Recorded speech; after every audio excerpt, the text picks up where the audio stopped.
ব্যস্ত সকালের রুটিন। ভোর সকালে উঠে শিব পুজো করে রান্না করে ছাদ ভর্তি জামাকাপড় কাচলাম, সাথে সংসারের বাকি কাজকর্ম। রাধে রাধে বন্ধুরা, কেমন আছো তোমরা সবাই? আশা করি ভীষণ ভালো আছো। আজকে হচ্ছে সোমবার, তোমাদের সাথে নিয়ে আজকের ব্লগটা শুরু করছি। সাথে থাকো, আজকের ব্লগটা তোমাদের খুব ভালো লাগবে। তো প্রথমেই বলে রাখছি, আজকে কিন্তু আমি দুদিন মিলে ব্লগটা করেছি, সোমবার আর হচ্ছে মঙ্গলবার। তো যাই হোক, এখন কিন্তু সোমবারের ব্লগটাই তোমাদের সাথে শেয়ার করছি। তো যেহেতু শিব পুজো ছিল রবিবার দিন, আমি রবিবার দিন যেতে পারিনি, যেহেতু তিথি আজকেও যেরকম পড়েছে, মানে রবিবার দিন হচ্ছে লেগেছিল। আজকে সোমবার সারাদিনই থাকবে শিব পুজো, জল ঢালা যাবে, তিথিটা থাকবে সারাদিনই বিকেল পর্যন্ত।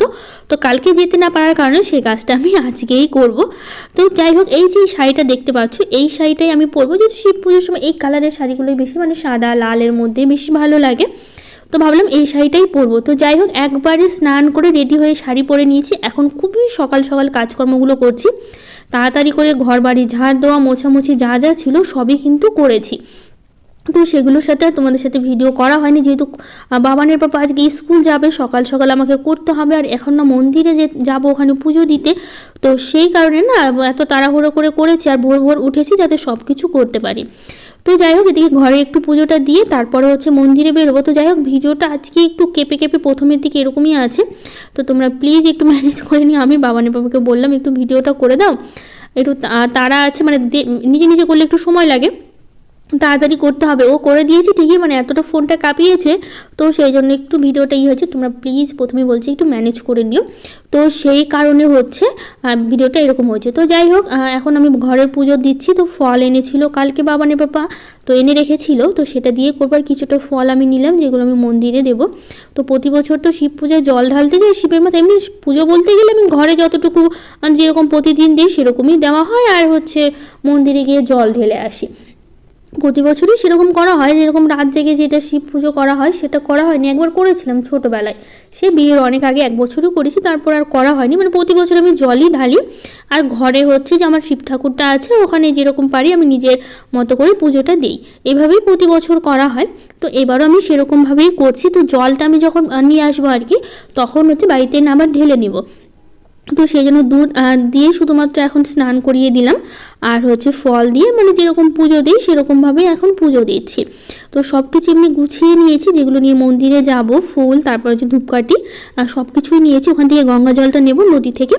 তো কোন মন্দিরে যাব সেটা অবশ্যই দেখাবো। আজকে তো পুরো ফাঁকা, একদম 7টার আগে আমরা বাড়ি থেকে বেরিয়েছি, মানে এত সকালে উঠেছি, ঘর বাড়ি ঝাড় দেওয়া, গোছানো, স্নান, রেডি হওয়া সব কিছু হয়ে গেছে। খুব সকালবেলায় সব কিছু করেছি, আর 7টার আগে আমরা বেরিয়েছি। মন্দিরে পৌঁছাতে পৌঁছাতে আমাদের 7টা বেজে গেছিলো। তো যাই হোক, মন্দির বলতে গেলে এখানে আমার যে মায়ের বাড়ি আছে ওখান দিয়ে যেতে হয়, যেহেতু মন্দিরটা আমার মায়ের বাড়ি পার করে তারপরে যেতে হয় একটু দূরে। তো যেহেতু ওখানেই যাবো, প্রতি বছর ওখানেই যাওয়া হয় ছোটোবেলা থেকে, যেহেতু কাছাকাছি এই মন্দিরটাই পড়ে, শিব মন্দিরটা, সেই কারণে। এমনি বাড়ির পাশে একটা মন্দির আছে, কিন্তু ওখানে একটু হয় না জাগ্রত একটা কথা আছে, ওটাই। তো যাই হোক, এদিকে বাবার হচ্ছে শঙ্খ ফু দিয়েছে, আমি বললাম কি তুমি ফুটা দাও। তো যাই হোক, এদিকে পুজো সেরে ব্যাগ নিয়ে বেরিয়ে পড়েছি। চুলটা আমার একদমই ভেজা আছে, যেহেতু শুকানোর সময় কোথায় পেলাম, শ্যাম্পু করেছি, তো সেই কারণে আর চুলটা হচ্ছে আমি ভেজা এই অবস্থায় যেতে হচ্ছে। তো যাই হোক, এদিকে বাবানের পাপা রেডি হয়ে গেছে, ওদের একটু সোয়েটার পরলো, আমাকে বলছিল, আমি বলছি না লাগবে না। অবশ্য বাইকে যখন উঠেছি তখন বুঝতে পেরেছিলাম যে ঠান্ডাটা কতটা লাগছে, কারণ তখন তো বুঝতে পারিনি, তখন বাবানের বাবা আমাকে বললো, এখন তো বুঝতে পারছো না, যখন যাবা তখন বুঝতে পারবে। তো এখানে কালকে বলতে পারো, মানে কালকে যে পুজো হয়েছে রবিবার দিন, এখানে লাখে মানুষ হয় আর কি, এতটাই ভিড় হয়। এই যে বাচ্চা কাচ্চা দেখতে পাচ্ছে, ওরা হচ্ছে কি করছে বলো তো, ওই হচ্ছে টাকা তুলছে। অনেকেই গঙ্গাতে টাকা দেয় না, খুচরো কয়েনগুলো, ওরা কি করছে, ওই হচ্ছে চুম্বক দিয়ে হচ্ছে টাকাগুলো জলের মধ্যে ফেলে ফেলে তুলছে। তো ভেবেছিলাম লোকজন হবে না, তো আমরা যাওয়ার পর 1-2 জন করে লোকজন হয়েছিল, তখন অনেকেই আজও পুজো দিচ্ছি। তো আমি বাবানের বাবাকে বললাম, আমি জলে নামবো না, তুমি জলটা তুলো না। এখানে তো কালকে এত ভিড় ছিল, মানে দাঁড়ানোর জায়গা নেই এই মন্দিরে। কালকে আধা ঘন্টা করে লাইন দাঁড়িয়ে তবেই তুমি চান্স পাবে, এতটাই ভিড় ছিল। বললাম তো লাখে মানুষ, হাজার তো বাদ দিলাম, লাখে মানুষ হয় এই মন্দিরে প্রতি বছর। তো সেই জন্য হচ্ছে, তো এবারও হচ্ছে আমার তো আসতে পারিনি কালকে, তো সেই কারণে আজকে একটু সুন্দর করে দিলাম। অনেকেই ছিল, এত সকালবেলাও এত লোক ছিল। আমরা যখন পুজো দিয়ে বেরিয়ে গেছিলাম তখন আস্তে আস্তে দেখি অনেক লোকই হচ্ছে। তো এখানে আমি দিলাম, বাবানের পাপা দিল। এখানে আরেকটা মন্দির ছিল, যে কটা মন্দির আশেপাশে ছিল সব জায়গায় আমি পুজো দিয়েছি। তো ওই যে ফুল টুল দিয়ে আর ফল নিয়ে এসেছিলাম, গোটা ফল ওগুলোই দিয়েছি। আর হচ্ছে জল ঢেলে যেরকম প্রতি বছর জল ঢালি তো সেভাবে। আর দুধটা আমি নিয়ে এসেছিলাম এখান থেকে, শুধু গঙ্গা জলটা আমি নিয়ে নিয়েছি। আর এক্সট্রা একটু বড় একটা ওই যে বাবানের পাপা যেটাতে জল ভরলো ওটাতে করে গঙ্গা জল নিলাম। কারণ বাড়িতে অনেক সময় পুজোতে গঙ্গা জল ব্যবহার হয়, কিন্তু কি বলো তো গঙ্গা জল পাওয়া মানে সবসময় অল্প করেই নেওয়া হয়। তো এবার বাবানের পাপাকে বললাম কি বেশি করে নিয়ে নাও। তো এইদিকে আমরা বাবানও কিন্তু না খেয়েছিল, তো সেই জন্য আমরা সবাই মিলেই পুজো দিলাম। বাবানের পাপাও দিয়েছে, আমিও দিয়েছি, বাবানও দিয়েছে। তো বাবানকে আমি বলে বলে দিচ্ছিলাম, ওই হচ্ছে সব কিছু করে দিচ্ছিল, ফল দিয়ে ফুল দিয়ে নিজের মতো করে দিচ্ছিল। তো যাই হোক, এইদিকে হচ্ছে জলগুলো নিয়ে বলছে গলায় দিতে হয়, চোখে দিতে হয়, অনেকে ভিডিওতে দেখেছে, তো সেই জন্য সেটাই করছে। তো যাই হোক, এইদিকে হচ্ছে আমরা পুজো দিয়ে তারপর এই মন্দিরটা আমার যেখানে আমি ছোটোবেলায় পড়াশুনো করেছি স্কুলে, এখানে কিন্তু একটা স্কুলের কাছেই এই মন্দিরটা। আমি যে স্কুলে পড়তাম হাই স্কুল 5 থেকে 12 পর্যন্ত স্কুলের কাছে এই মন্দির, যেটা সবাই আসে, মানে প্রতি বছর আমি এখানেই আসি। তো এখন যে মন্দিরটা আসলাম এটা হচ্ছে আমার মায়ের বাড়ির কাছাকাছি, যেহেতু ওখানে মায়ের বাড়িতে যাওয়া হয়নি, ওরা আবার স্কুলে যাবে, আজকে স্কুল আছে, ছুটি তো নেই, সেই কারণে। তো এই মন্দিরটার মায়ের বাড়ির কাছাকাছি, এটা খুব জাগ্রত। তো যাই হোক, এখানে প্রতি বছর বাসন্তী পূজা উপলক্ষে অনেক দিন 10-12 দিন কবি বাউল এগুলো গান হয়, যেহেতু চৈত্র মাসে হয়, যখন বাসন্তী পুজোটা হয় না, বাসন্তী পুজো উপলক্ষেই শুরু হয়। তো যাই হোক, এখানে পুজো দিলাম। এখন শিব মন্দিরে যাব, ওখানে একটু জল দিয়ে দেবো। তো এখানে আছে হচ্ছে শিব ঠাকুর আছে, কালী ঠাকুর, তো দুর্গা ঠাকুর বলতে গেলে বাসন্তী ঠাকুর আর দুর্গা ঠাকুর তো একই হলো ওটাই। আর নতুন মন্দির করছে রাধাকৃষ্ণ, এখন মন্দিরটা কমপ্লিট হয়নি, যখন মন্দির হয়ে যাবে তখন এখানে হচ্ছে রাধাকৃষ্ণ মানে ঠাকুর নিয়ে আসবে। তো এইদিকে পুজো শেষ করে এখন চলো তোমাদের এই যে এখানে দেখতে পাচ্ছি এটাই হচ্ছে রাধা গোবিন্দর মন্দির করবে। আর এটা হচ্ছে বাসন্তী ঠাকুর মানে দুর্গা ঠাকুর বলতে পারো, বাসন্তী পূজা উপলক্ষেই হয়। তো এখানে কালী ঠাকুরও ছিল। তো যাই হোক, এদিকে পুজো শেষ করে তো আমি আর বাবানের পর চলে আসলাম বাড়িতে। তো এখন ব্লগটা শুরু করছি একদম মঙ্গলবার থেকে। সোমবার ওইটুকুই আমি করেছি, তারপরে বাড়িতে এসে ওদের একটু হালকা পাতলা সেদ্ধ ভাত করে দিয়েছিলাম। সেদ্ধ ভাত খেয়ে ওরা স্কুলে চলে গেছিলো, যেহেতু মন্দিরে পুজো দিতে দিতে অনেকটা সময় লেগে গেছে। তারপরে এসে না ভিডিও করতে ইচ্ছে হয়নি, দেখি করা হয়নি। তো ভাবলাম এই ভিডিওর সাথে দিয়ে দিই, যেহেতু ভিডিওটা খুবই ছোট হয়ে গেছিলো সেই কারণে। তো যাই হোক, আর তার মধ্যে আমাদের নিমন্ত্রণও ছিল দুটো, তো সেখানে যাওয়া হয়েছিল। তো যাই হোক, এখন মঙ্গলবার থেকে শুরু করছি। তো আমাদের দিয়ে গেছে হচ্ছে, এটা কালকে দিয়ে গেছে বিকেলবেলা বোতলগুলো। তো তোমাদের বলেছিলাম যে আমার স্টিলের বোতল হচ্ছে অর্ডার দেওয়া হয়েছে ফ্লিপকার্ট থেকে। আর যেহেতু হচ্ছে আমার সবসময় প্লাস্টিকের বোতলে জল খাওয়া হয়, প্লাস্টিকের বোতলে বেশি দিন ইউজ করাও ভালো না, তো আমাদের জল খাওয়া ভালো না সেটা জানাই, তারপরেও আমাদের সেই একই করেই থাকি, আমরা ব্যবহার করেই থাকি। তারপরে এদিকে বাবানের বাবাকে বলেছি আর স্টিলের বোতলগুলো ব্যবহার করবো না, তুমি মানে সরি প্লাস্টিকের বোতল আর ব্যবহার করবো না। তো যাই একটু ভুলভাল মানে ভুল হয়ে যাচ্ছে কথা বলতে বলতে, তো তোমরা একটু ম্যানেজ করে নিও। তো যাই হোক, তো সেই কারণে হচ্ছে স্টিলের বোতলগুলো অর্ডার দেওয়া হয়েছিল, সেগুলোই কালকে দিয়ে গেছে। তো যাই হোক, কেমন হয়েছে বোতলগুলো অবশ্যই জানিও। 6টা সেট ধরে নেওয়া হয়েছে, 6টাই ছিল। তো যাই হোক, স্টিলের বোতল আর এই জগটা স্টিলের, এটারও সেটা তো অনেক দিন আগেই নিয়েছিলাম, তোমাদের অবশ্যই এর আগে আমি দেখিয়েছিলাম, আজকে আবার একটু দেখিয়ে দিলাম। তো ভেবেছি এবার থেকে বোতলগুলো ভরে নেবো আর জগটা ভরে নেবো, আর গ্লাস তো আছে, এগুলোতেই জল খাওয়া হবে। এখন আর প্লাস্টিকের কোনো বোতলই রাখবো না, সব প্লাস্টিকের বোতলগুলো তুলে রাখতে হবে। তো এইদিকে হচ্ছে সব বোতলগুলো গুছিয়ে নিলাম। তো বাবান বলছে একটা স্কুলে নিয়ে যাবে, বলছে ঠিক আছে নিয়ে যাও, ওর খুব পছন্দ হয়েছে বোতলগুলো, ও বলছে স্কুলে নিয়ে যাবে। আমি বলছি ঠিক আছে নিয়ে যাও, সমস্যা নেই। ওর যে বোতলটা আছে সেটাও স্টিলেরই বোতল, ভেতরে স্টিল আর ওপরে প্লাস্টিক দেওয়া, ওটা ওর বোতলটা ভেতরে স্টিল দেওয়া নেওয়া হয়েছিল ছোট আগে থেকেই। তো ওর আমার এটা পছন্দ হয়েছে, নতুন নেবে। আমি বলছি ঠিক আছে নিয়ে যাও, সমস্যা নেই। তারপরে এখন কাজকর্মগুলো করছি, বিছানো সব গোছানো হয়ে গেছে। বিছানো গোছানোর পর এখন ঘর বাড়িগুলো ঝাড় দিচ্ছি। ঝাড় দিয়ে আজকে এতগুলো জামা কাপড় জড়ো হয়েছে, কাচতে হবে অনেকগুলো, মানে গোটা ছাদ ভর্তি হয়ে গেছিলো। আজকে জামা কাপড় মেলার পর জায়গাই ছিল না, এতগুলো জামা কাপড় কাচবো, একদম ছাদ ভর্তি হয়ে যাবে জামা কাপড় কাচবো। তো এইদিকে আমি ঘর বাড়িগুলো ঝাড় দিচ্ছি। আর বাবান তো সকালবেলা ফ্রেশ হয়ে নিয়েছে, জল খেয়েছে, যেটা বাবানের প্রতিদিনই অভ্যাস, মানে বাবানের বাবাকে 1 গ্লাস করে প্রতিদিন সকালবেলা করে জল খায়। আমি নিজেই জল খেতে পারি না 1 গ্লাস করে, কিন্তু বাবানকে প্রতিদিন 1 গ্লাস করে জল খাওয়ানো হয়। সত্যি আমার নিজেরই ভালো লাগে না সকালবেলা করে জল, কিন্তু আমি জোর করে খাই। কিন্তু বাবান কি করে, বাবান খেতে চায় না, বাচ্চা মানুষ তো সকালবেলা উঠে আর 1 গ্লাস জল খেতে চায়, কিন্তু বাবানের ওকে জোর করে প্রতিদিন খালি পেটে ওকে 1 গ্লাস করে জল খাওয়ানো হয়। সেটাই আজকে খেলো, মানে প্রতিদিনই খায়। তো প্লাস্টিকের বোতলগুলো তুলে রাখবো, বাবানের পর জল ভরবে নতুন বোতলগুলোতে, যেহেতু খাওয়ার জলটা কি বলো তো বাবানের পাপাই ভরে, আমার আর ভরা হয়ে ওঠে না। মানে ওই সকালবেলা করে মোটর চালাই, তো যেহেতু এখনও ট্যাঙ্কির জলগুলো ঠান্ডাই থাকে সারা রাতে, তো সেই কারণে আমাদের ট্যাঙ্কিতে খুবই কম পরিমাণে জল ভরা হয়, খুব একটা বেশি জল ভরি না আমরা, অল্প অল্পই জল ভরি, যাতে হচ্ছে সকালবেলার মধ্যে খালি হয়ে যায়, একটু গরম জল পাওয়া যায়।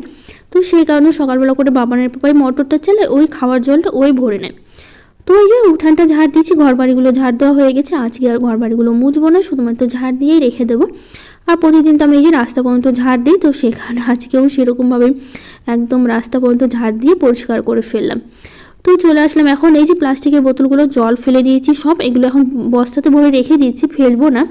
অনেক সময় কী হয় বাড়িতে বলো তো, বাড়িতে কিছু অনুষ্ঠান করলে অনেক সময় জলের প্রয়োজন পড়ে, মানে একটু বোতলে বেশি লোকজনের, তখন ভাবলাম কি বোতলগুলো তো নতুনই আছে, তো অনেক সময় কাজে লাগে, বোতলগুলো রেখে দিই, তখন তো একটু কাজে লাগতেও পারে, তাই না? তো সেই জন্য আর বোতলগুলো ফেলে দিলাম না, রেখে দিলাম। তো সেটাও রেখে দেওয়ার পর এখন এই যে জামা কাপড়গুলো সব গ্যারেজ রুমে ছিল, সেগুলো নিয়ে চলে গেলাম হচ্ছে মানে কাপড় কাচতে। একবারে স্নান করে নিয়েছি, আমি স্নান করে এসে বেরিয়ে দেখি বাবানের পাপা স্নান করে পুজো দিচ্ছে, তো সেই কারণে আজকে আমার পুজো দিলাম, মানে পুজো দিতে হলো না, বাবানের পাপাই আজকে পুজোটা দিয়ে দিয়েছে।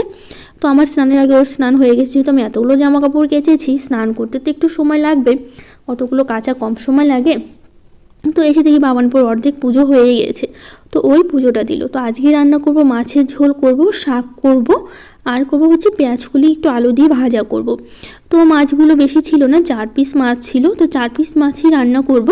আর এমনি অন্য মাছ আছে, ওটা হচ্ছে ওই পোনা মাছ নাকি বাটা মাছের মতনই, যেটা একটু বড় হয়, ওই মাছটা আছে। ওই মাছটা আমি খাই না, খুবই বাজে লাগে আমার, মাছটার গন্ধই আমার কেমন যেন সহ্য হয় না, মানে একটা অদ্ভুত লাগে মাছটা খেতে। তো সেই কারণে হচ্ছে মাছটা আমি খাই না, দেখে আজকে রান্না করবো না, ওটা কালকে রান্না করে দেবো, বাবানের পাপা বাবান দুজনেই খেতে পারবে। তো আমি যেহেতু খাই না, তো ভাবলাম কি এই মাছটা রান্না করি, তো এই মাছ দিয়েই হয়ে যাবে, নাহলে ওই 2-1 পিস ওই মাছটা এর মধ্যে দিলেই না, তখন আমার গন্ধে তার খেতেই পারবো না, তো সেই কারণে আর দিলাম না। তো ওইদিকে মাছ ভাজা বসিয়ে আমি এদিকে কাজকর্মগুলো করছি রান্নাবাড়ির। তো চলো কিছু দিদিভাইদের কমেন্ট পড়ে নিই। রেক্সোনা দিদিভাই বলেছে, খুব ভালো লাগলো দিদি, তোমার ভিডিও দেখে কাজ সোজা হয়ে যায়।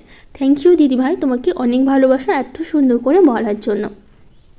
সুলতানা দিদিভাই বলেছে, ফার্স্ট কমেন্ট করছি আব্বু, তোমার কাজের ধরন আর কথা বলার ধরনটা অসাধারণ লাগে, এই জন্য তোমার ভিডিও দেখতে পছন্দ করি, তোমার গোছানো কাজগুলো খুব সুন্দর হয়। থ্যাংক ইউ দিদিভাই, তোমাকে অনেক অনেক ভালোবাসা। টিনা দত্ত দিদিভাই বলেছে, ভিডিওটা ভালো লাগলো, তোমার আর আমার ফ্রিজ একদম সেম কালার আর কোম্পানিটাও সেম। থ্যাংক ইউ দিদিভাই বলার জন্য, তুমি দেখে বলেছো, এটা আমি ভীষণ খুশি হয়েছি।